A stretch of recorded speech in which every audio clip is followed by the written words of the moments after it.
নবীজি সাল্লাল্লাহু আলাইহি ওয়াসাল্লাম বলেন, আমার উম্মত কোন বান্দা যদি একবার সুবহানাল্লাহ পাঠ করে, কারোর জবান দিয়া যদি বাহির হয়ে যায় সুবহানাল্লাহ, যার অর্থ হলো আল্লাহ পবিত্র,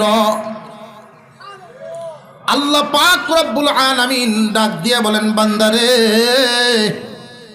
তোমরা আমাকে পবিত্র বললেও আমি পবিত্র, না বললেও পবিত্র, কিন্তু তুমি আমাকে পবিত্র বলার কারণে ফেরেশতাদেরকে সাক্ষী রাখিয়া ঘোষণা দিলাম তোমারে পবিত্রতা দিলাম। একটা পুরস্কার।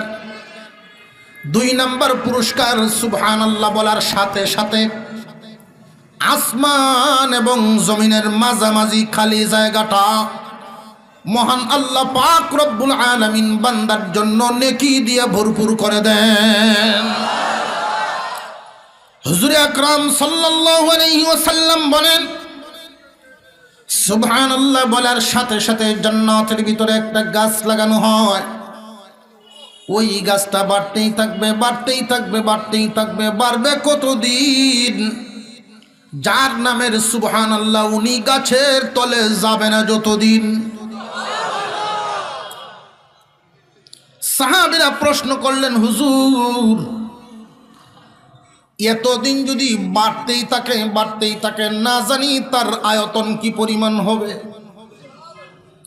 আল্লাহর পয়গম্বর বলেন, আরবের প্রশিক্ষণপ্রাপ্ত একজন যুবক যদি একটা ঘোড়ার উপরে সওয়ার হইয়া 100 বছর পর্যন্ত ঘোড়াটা দৌড়ায়, কোনো থামাথামি নাই, বিশ্রাম নাই, খাওয়াও নাই, ঘুমাও নাই, এইভাবে যদি 100 বছর পর্যন্ত দৌড়ায়, তবু এক ডালের ছায়াও শেষ করতে পারবে না।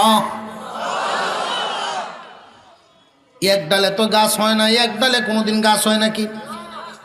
ওগো নবীজি, ওই গাছটার ডালপালা কি পরিমাণ হবে? আল্লাহর পয়গম্বর বলেন, যার সুবহানাল্লাহর ওজন যে পরিমাণ, ডালপালাও সেই পরিমাণ।